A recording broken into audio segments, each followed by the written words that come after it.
Assalamualaikum warahmatullahi wabarakatuh. Sobat RH sekalian, jumpa lagi kita di channel yang keren ini. Keren cadas.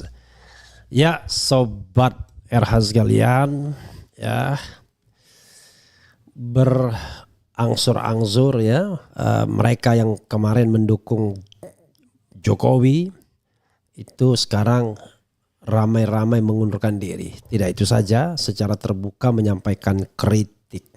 Yang jelas ramai-ramai mereka sekarang mengungkapkan penyesalannya. Nah, salah satunya adalah yang terbuka di publik ya. Yang tidak terbuka di publik ya banyak. Semuanya salah hitung, salah kira ya terhadap Raja Jawa, the King of Java or Java King, yaitu Akbar Faisal. Akbar Faisal secara terbuka membuat postingan ya di X miliknya dan kemudian diangkat di fajar.co.id. Coba kita bacakan.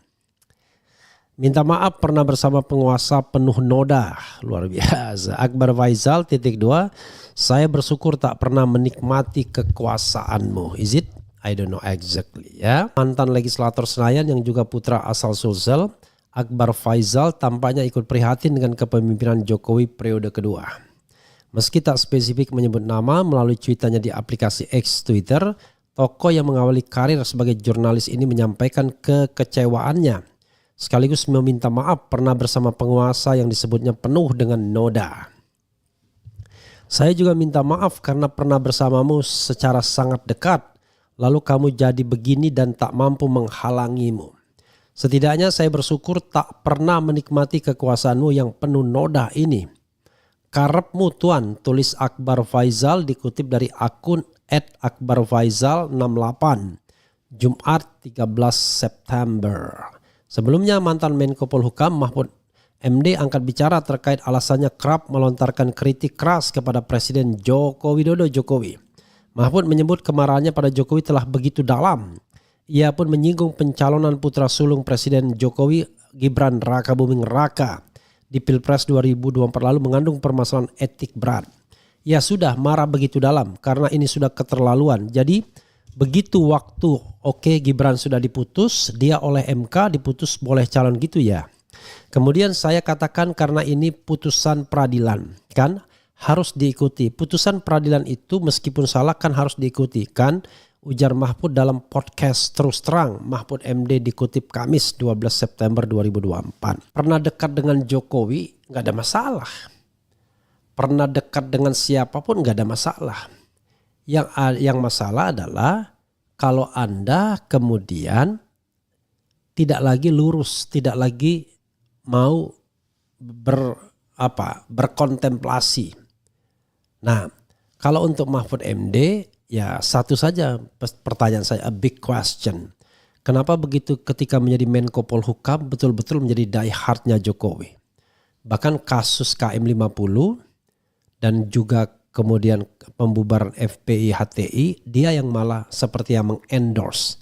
Bahkan dia yang memimpin pembubaran FPI dengan press conference. Jadi sobat era sekalian, ini yang menjadi persoalan kita adalah kenapa ada titik-titik tertentu Anda menjadi betul-betul defender kelas 1 Jokowi dan kemudian sekarang mengkritik dalam.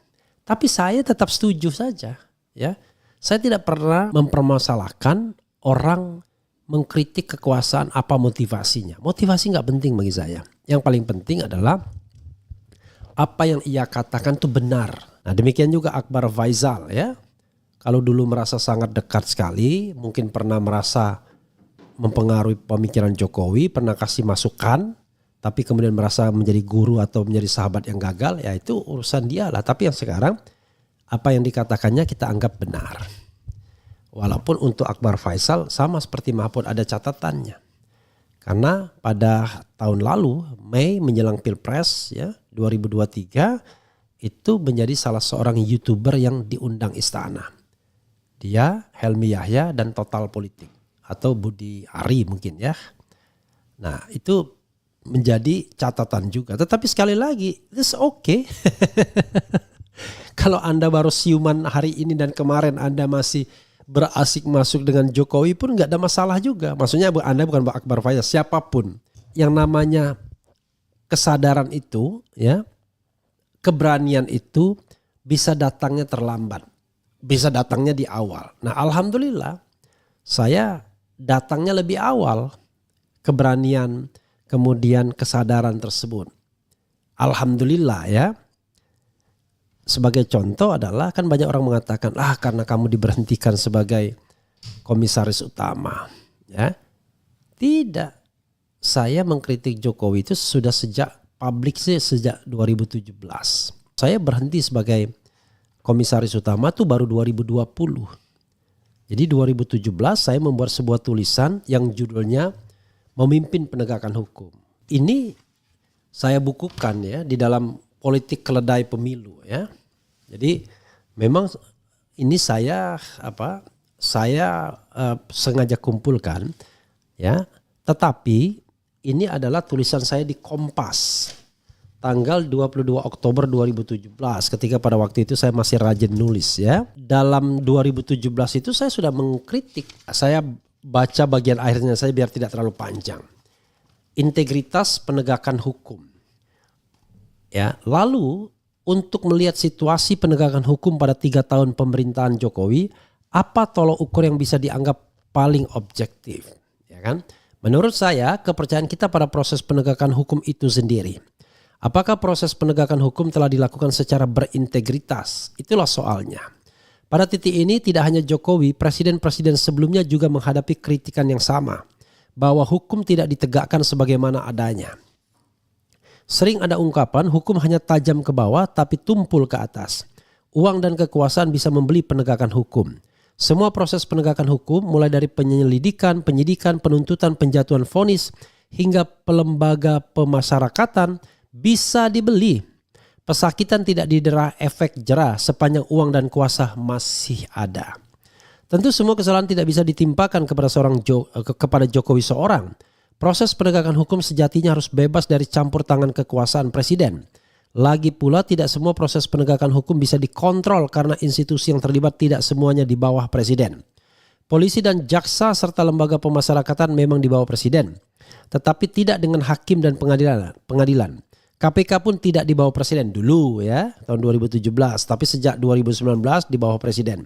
Formalisme seperti ini bisa dibenarkan kalau penegakan hukum sudah berada pada jalur yang benar, on the right track.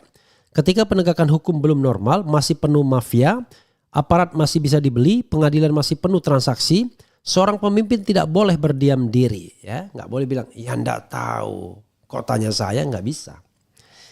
Tidak boleh pemimpin misalnya membiarkan penyiraman mata Novel Baswedan berlalu tanpa hukuman, impunity, bila pengungkapan kasus tersebut terkendala benteng kekuasaan, dimanapun dia. Kita rindu Jokowi menjadi pemimpin yang mampu mewujudkan penegakan hukum yang bersih dan berkeadilan dalam 2 tahun ke depan. Karena tinggal 2 tahun waktu itu. Yang mampu dan berani menghadapi mafia-mafia, bahkan di lingkar dekat kekuasaan sekalipun. Itulah sebabnya kita memilih Jokowi sebagai pemimpin pada tahun 2014 lalu bukan sekadar mengantarkannya ke kursi presiden. Jadi begitu Sobat RH sekalian ya. Jadi saya bahkan mengatakan Jokowi itu tidak hanya tidak mampu tapi juga tidak mau. Itu yang saya tuliskan untuk penegakan hukum. Ya. Jadi sahabat era sekalian, itu ya sekedar pembelajaran publik bahwa kita bisa menggunakan rasionalitas kita dimanapun kita berada. Ya. Jadi orang sampai heran kok bisa seorang pejabat publik seorang komisaris utama kemudian pernah menjabat sebagai staf khusus walaupun kemudian mengundurkan diri 4 bulan saja mengkritik secara terbuka.